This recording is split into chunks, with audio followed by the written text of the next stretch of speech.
Silakan Pep, dimulai lagi. Ya. Bismillahirrahmanirrahim. Assalamualaikum warahmatullahi wabarakatuh.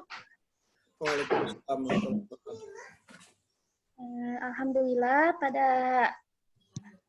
siang hari ini kita dapat berkumpul kembali, bertemu pada Piajum. Mudah-mudahan kita semua senantiasa diberikan kesehatan selalu. Amin. Dan pada kesempatan kali ini, saya dan Tahlia akan mempresentasikan materi mengenai asesmen kemampuan sosial emosional anak usia dini. Untuk memulai diskusi pada siang hari ini, marilah kita buka dengan membaca bismillah bersama-sama. Bismillahirrahmanirrahim. Mudah-mudahan diskusi pada siang hari ini bisa berjalan dengan lancar. Amin. Baik, untuk pemateri kepada Tahlia, saya persilahkan. Sebelumnya akan di-share dulu materinya.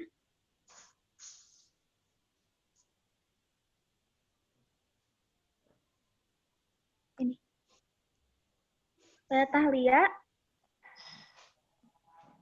Di slide show aja Pep yang atas tuh. Oh, ya.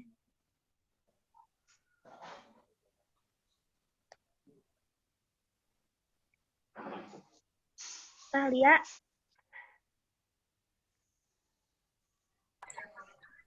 Ya, Kak Pep. Ya, silakan dijelaskan.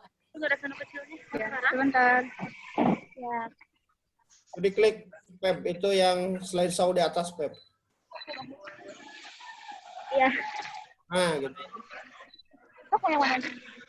Oke.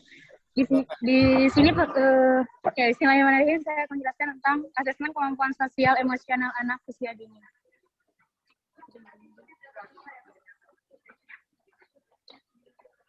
Ya, lanjut Kak Pep. Nah, asesmen itu apa? Di sini asesmen sebagai upaya penyedia informasi untuk perbaikan mutu berkelanjutan dan berkaitan dengan setiap komponen pendidikan. Jadi asesmen itu upaya penyedia informasi. Jadi penyedia informasi untuk apa? Untuk perbaikan mutu selanjutnya. Lanjut Kak Pep. Nah, kemudian ada beberapa komponen asesmen. Yang pertama itu mengumpulkan dan mencatat atau merekam informasi tentang interpretasi. Dan kemudian yang ketiga itu mengevaluasi semua informasi yang diperoleh. Kemudian ada tujuan asesmen. Tujuannya itu untuk apa? Yang pertama, mengetahui berbagai aspek perkembangan anak secara individual. Yang kedua, untuk mendiagnosa adanya hambatan perkembangan maupun identifikasi penyebab masalah belajar anak.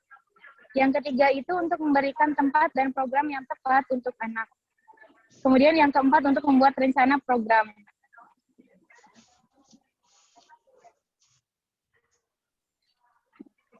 Yang kelima, mengidentifikasi dan memperbaiki masalah perkembangan anak. Dan yang keenam itu untuk kajian penelitian.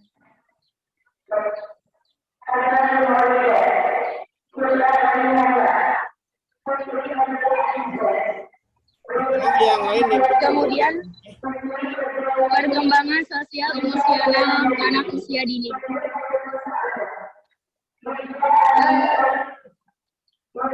Perkembangan sosial dan emosional pada anak merupakan kondisi emosi dan kemampuan anak merespon lingkungannya di usia sebelumnya. Menurut Havlek, mengungkapkan bahwa perkembangan sosial merupakan kemampuan berperilaku sesuai dengan tuntutan sosial dan menjadikan individu yang mampu bermasyarakat. Kemudian untuk melayani kehidupan bermasyarakat diperlukan 3 proses. Yang pertama, belajar untuk bertingkah laku dengan cara yang dapat diterima di dalam bermasyarakat. Kemudian yang kedua, belajar bagaimana memainkan peran sosial dalam bermasyarakat. Dan yang ketiga, mengembangkan sikap dan tingkah laku terhadap individu lain dan aktivitas sosial bermasyarakat. Kemudian asesmen perkembangan sosial emosional anak usia dini. Nah, untuk anak usia dini sangatlah berbeda karakteristiknya dengan asesmen untuk anak berusia di atasnya. Kemudian strategi asesmennya itu untuk anak usia dini harus sesuai dengan tingkat perkembangannya. Kemudian dalam melakukan asesmen perlu adanya perencanaan. Adapun perencanaannya dalam asesmen adalah sebagai berikut. Yang pertama, menetapkan tujuan yang spesifik, yang bersifat reliable dan valid.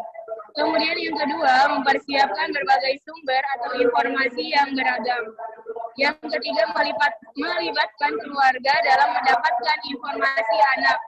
Yang keempat, fair dan sesuai dengan kebutuhan anak. Dan yang kelima, merencanakan asesmen yang otentik.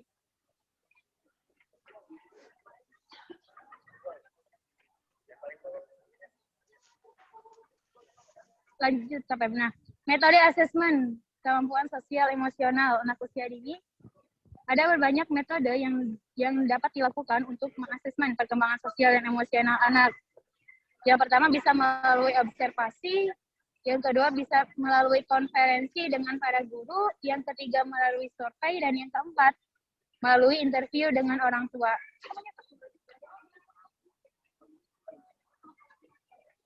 Contoh misalkan, observasinya itu contoh jenis hasil observasi. Yang pertama ada subjektif, ada objektif, kemudian juga ada yang kurang lengkap. Nah, di sini adalah seorang anak perempuan yang berusia 4 tahun, yang ceria dan berambut panjang. Oh, Siti, kita aja nggak kelihatan. Siti adalah anak perempuan yang berusia 4 tahun, keturunan Jambi. Kemudian Siti adalah seorang anak perempuan.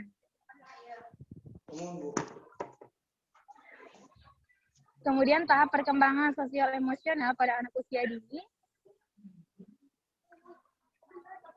itu ada beberapa tingkatan. Yang pertama itu ada tahap 0 sampai 18 bulan. Yang kedua itu dari 18 bulan sampai 3 tahun. Dan yang ketiga dari umur 3 tahun sampai 6 tahun. Ya, mungkin itu materi yang dapat kami sampaikan. Mungkin ada tanggapan dari yang lain, Pak, ya?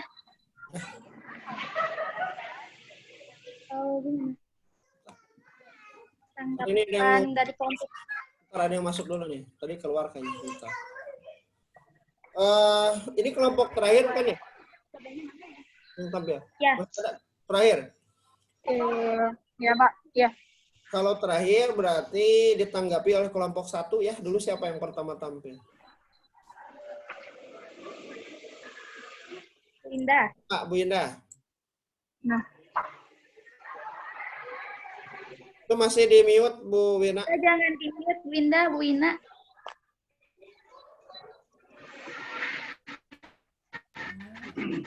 Ya, Pak. Saya, Pak. Ya. Enggak tanggapannya, kekurangan, kelebihan, atau masukan buat kelompok terakhir ini ya. Ya. Materinya cukup padat ya, Pak. Terus tampilan PowerPoint-nya juga menarik, keren, Pak.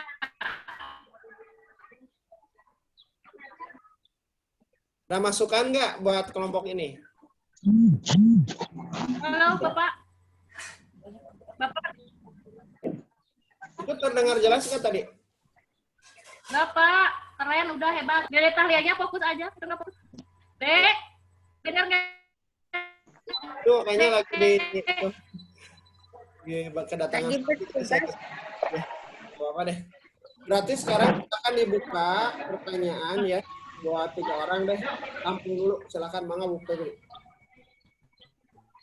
Ya, untuk sesi tanya jawab dibuka. Pada Bapak Ibu yang mau bertanya dipersilakan. Febri mau bertanya boleh gak? Boleh, Bu Ella. Boleh. Tadi dari asesmen apa sih? Sosial emosional ya? Coba slide-nya dibuka. Ya. Yang ada ini contoh-contoh asesmen. Yang pertama kan tadi ada apa tadi teh? Oh, Ya. ini strategi bukan? Hah? Strategi. Bukan. Ada survei yang kayak gitu? Itu tuh ada tapi slide berapa ya? Sebelum tadi ada Yang mana? Ya, udah. survei. Oh, udah jadi. Penilaian survei gitu ya. Contohnya seperti apa, Feb? Oh, contoh dari survei, Oh, Bu. Nah, Oh, ya. Boleh. Tampung ya dulu, itu. Bu ya. Iya, boleh.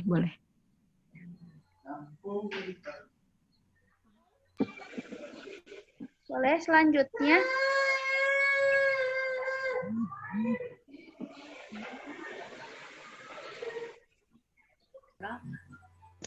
bawa materi enggak? Enggak.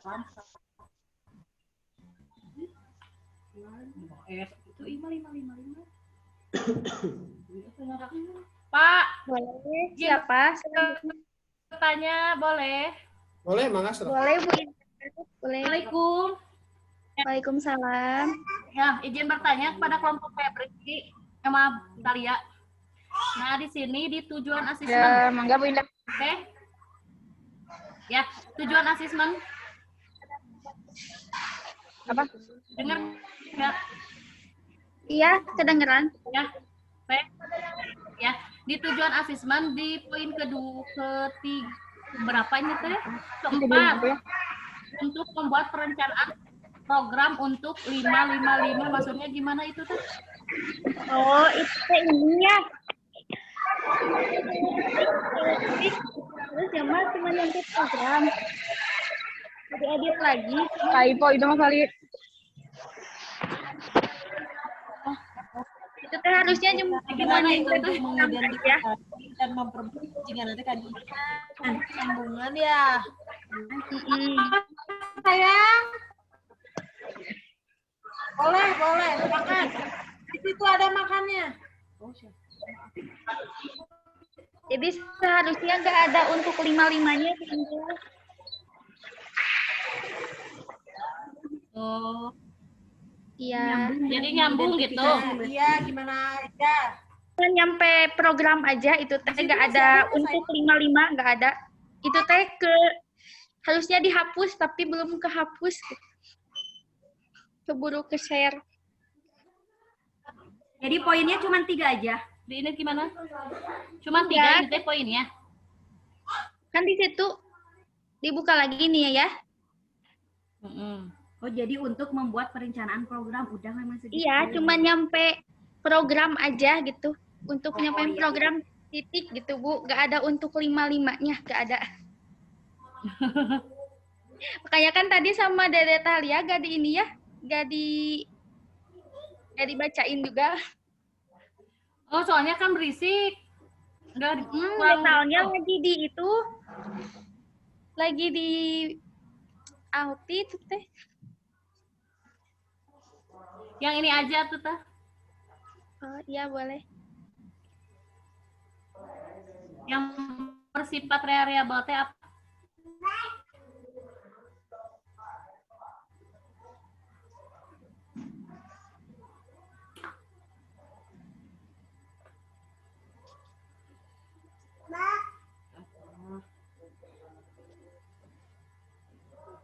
Ini tak mau. Yang kelima, Peb. Slide kelima. Yang bersifat variabel. Variabel apa variabel ya teh? Slide ke berapa? 5 kalau nggak salah.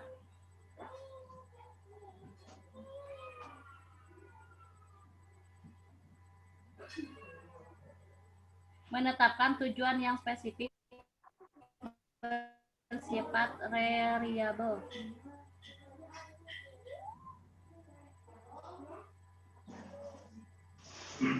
Yang bersifat variabel dan valid. Oh, Ya itu bukan Bu Indah. variabel itu apa? Oh iya. Ya, Oke. Ada lagi yang lain?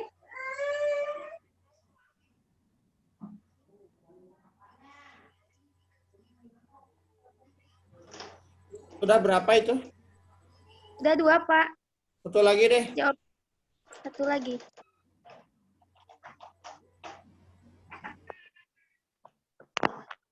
Boleh yang lain.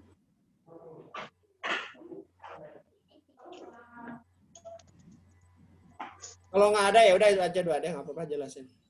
Oh, iya.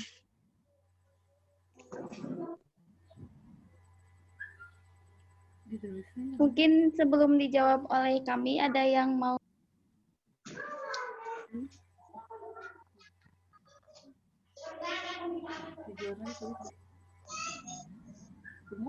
Enggak, karena tuh kayak gitu.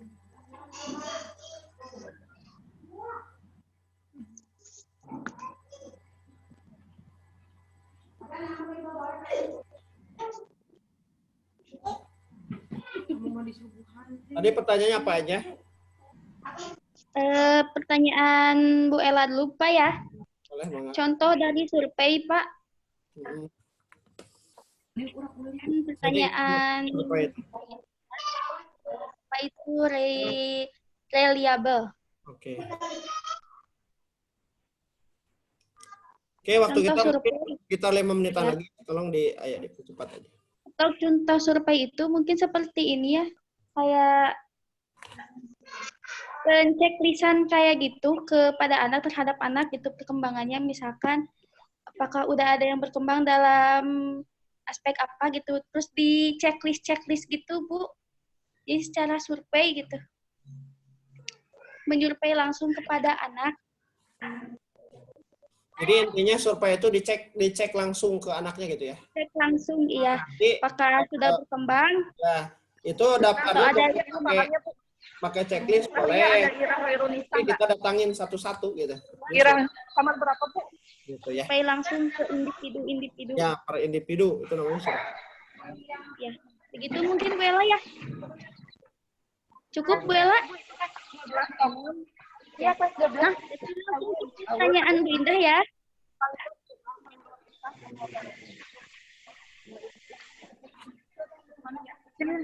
Terus yang kedua apa? Bawa materai nggak? Sama Pak? Reliable ya? Apa gitu? Reliable itu kayak gimana? Reliable. Jadi dari yang mengukur objek, kalau valid itu kan untuk Dulu ya saya. Iya. Udah valid berarti udah benar gitu. Ini kan udah pernah dibahas kan ya? Sudah dulu? sesuai. Pas di PTK Ya. ini dibahas. Jadi reliable terus gimana? Jadi kalau reliable itu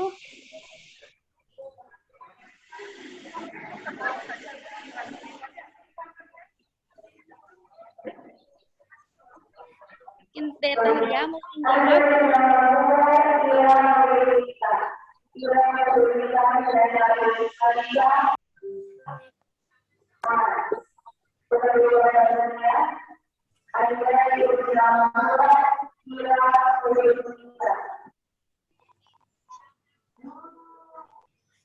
Kita waktu 10 menit lagi ya.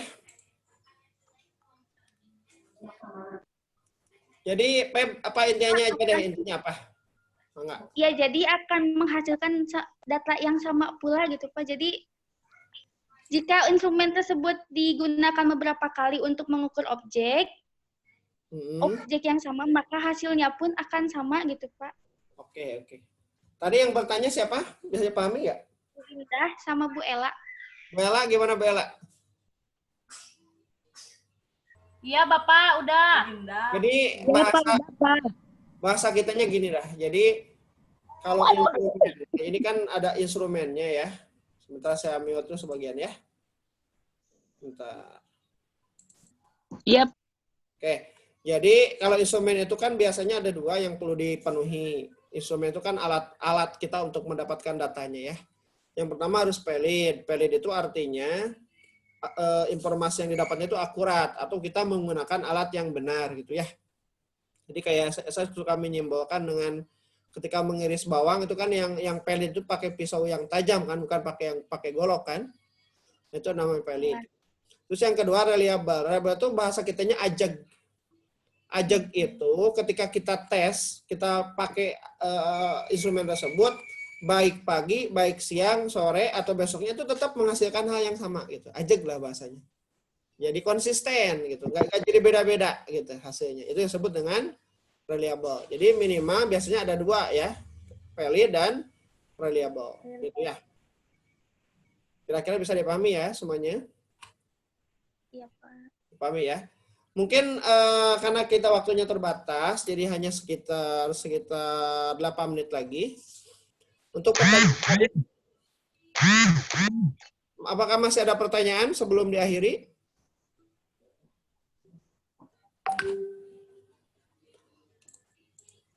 Masih ada pertanyaan enggak? Kalau nggak ada, silakan ditutup. Nanti saya tambahkan sedikit ya. Masih ada nggak? Iya, Mas. Cukup kayaknya Pak udah pada Oke, paham. kalau sudah silakan ditutup dulu untuk ini kelompok.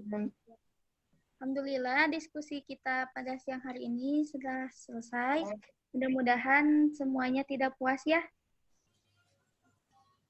Mohon maaf, masih banyak kekurangannya. Akhirul kalam, wassalamualaikum warahmatullahi wabarakatuh. Waalaikumsalam warahmatullahi wabarakatuh. Kasih plus dulu buat kelompok terakhir mungkin ini ya. Yeay. Kita sudah sampai ke pembahasan asesmen. Jadi asesmen itu bahasa kita namanya penilaian ya. Jadi ketika kita mengajar lah itu kan ada 3 tahapan yang harus kita siapkan. Pertama menyiapkan, merencanakan gitu ya. Kayak seperti membuat RPP itu kan namanya menyiapkan atau merencanakan. Yang kedua melaksanakan pembelajarannya di kelas gitu kan. Dan yang ketiga kita mendapatkan harus membuat penilaian. Penilaian ini namanya assessment ya, penilaian ini. Nah, dalam proses pembelajaran juga, dalam prosesnya biasanya si assessment ini dilakukan ketika proses sambil boleh sambil, boleh di akhir. Nah, ketika proses pembelajaran juga itu ada kaitannya dengan evaluasi. Evaluasi ini juga termasuk salah satu dari assessment ya. Kemudian setelah itu ada pelaporan. Makanya kita punya raport ya yang nanti diserahkan ke orang tua. Nah, raport itu didapat dari mana? Ya salah satunya dari asesmen. Asesmen tersebut ya. Mungkin saya tambahkan sekitar beberapa menit ya. Nah, tadi mungkin sudah disampaikan tujuannya sebenarnya buat apa gitu. Tujuan dari diadakannya asesmen ini. Yang pertama, tujuannya itu adalah untuk mengetahui berbagai aspek perkembangan anak. Nah, apa kira-kira aspek apa aja yang perlu kita ketahui gitu. Pertama, motorik anak. Karena di usia PAUD ini, usahakan perkembangan motoriknya itu berkembang dengan baik. Gitu ya. Kalau udah di SD, udah di SMP, mungkin sudah jarang ada asesmen buat motorik. Langsung aja kognitif, kayak gitu kan. Kognitif, sikap, sama psikomotor. Kalau di PAUD itu harus ada buat motorik. Gitu ya. Kemudian yang kedua, kognitif ya jelas. Kognitif juga perlu. Kenapa? Karena sedikit demi sedikit ya kita menanamkan pengetahuan ke anak gitu. Kemudian bahasa juga ini menjadi monitoring kita gitu ya dari diadakannya asesmen ini gitu. Kemudian juga sosial emosional. Nah, kan mata kuliah ini ada di sosial emosional ya. Jadi si sosial emosional ini termasuk yang harus kita dapatkan nilainya, harus kita proses asesmen ini gitu. Jadi ternyata tidak hanya sosial emosional, juga motoriknya, juga kognitifnya, juga bahasanya. Perlu kita dapatkan informasi itu. Gitu ya. Terus yang kedua, tujuannya itu adalah untuk mengidentifikasi hambatan perkembangan anak. Gitu. Ada nggak hambatan pembelajaran? Karena mungkin perkembangan anak kan tidak sama. Gitu ya. Walaupun prosesnya bareng, tapi kan tidak sama. Kemudian yang ketiga, yaitu sebagai masukan dalam menentukan program yang mendukung proses pembelajaran. Gitu. Kalaupun sudah baik pembelajarannya, ini dijadikan masukan hasil penilaian tadi. Gitu. Masukannya ini kalau belum bagus, kalau belum baik kan kita perbaiki gitu ya. Tapi kalau yang sudah bagus, bisa nggak lebih baik lagi? Gitu. Nah itu salah satu diadakannya asesmen ini. Gitu. Kemudian manfaatnya banyak. Bisa mendukung buat belajar anak, buat mengidentifikasi hambatan perkembangan anak yang tadi, buat mengevaluasi program dan memonitor kebutuhan anak, juga bisa sebagai wujud tanggung jawab, baik sebagai siswa, sebagai orang tua, juga sebagai institusi. Ya tanggung jawab kita kalau nggak menilai ya buat apa gitu kan. Jadi proses yang selama kita kerjakan itu hasilnya gimana lah, itu namanya penilaian. Gitu. Mungkin nanti saya sampaikan lagi di pertemuan selanjutnya ya, karena ini masih banyak mungkin tentang asesmen ya, yang tidak hanya di mata kuliah kita, tapi berhubungan dengan pembelajaran kita gitu ya. Seperti tadi sampaikan, ketika kita menjadi seorang guru, kita harus merencanakan, melaksanakan, kemudian melakukan penilaian. Gitu. Mungkin saya nanti tambahkan lagi di pas pertemuan nanti ya, minggu depan kemungkinan sudah luring ya minggu depan. Gitu. Baik, sebelum ditutup ada yang ditanyakan barangkali ada kurang jelas atau gimana, ada nggak? Sebelum ditutup. Atau sudah cukup?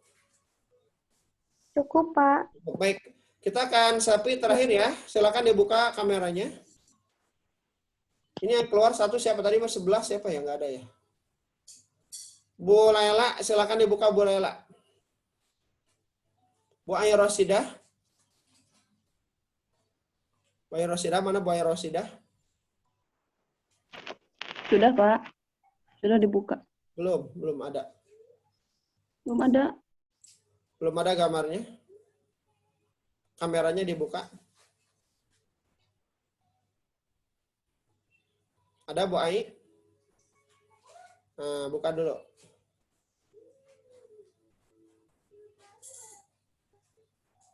Oh, ini Bu Ai gelap ya? Kosong ininya. Bu Ai, ada Bu Ai monitor? Halo Bu Ai. Bu Ai, ada Bu Ai? Ini Tahlia buka lagi, Tahlia jangan tutup lagi, Tahlia. Tahlia dibuka.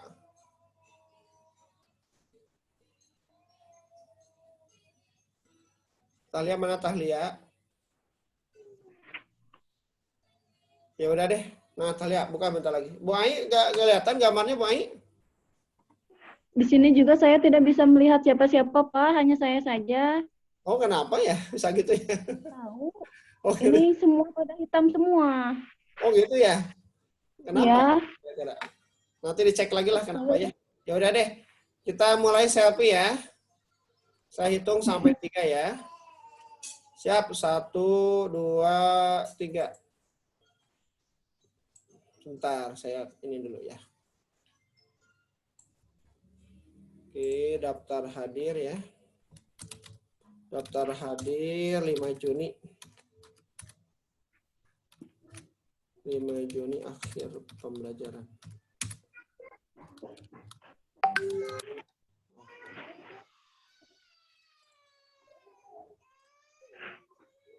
Oke, itu saja mungkin ya, karena waktunya tinggal 1 menit lagi. Sampai ketemu lagi minggu depan. Mudah-mudahan kita selalu diberikan kesehatan ya Bapak Ibu. Kemudian Bapak Ibu karena tahap akhir ini mudah-mudahan dilancarkan ya dalam menyelesaikan kuliahnya. Itu saja, Assalamualaikum warahmatullahi wabarakatuh. Izin meninggalkan ini ya, room ya. Enggak, salah.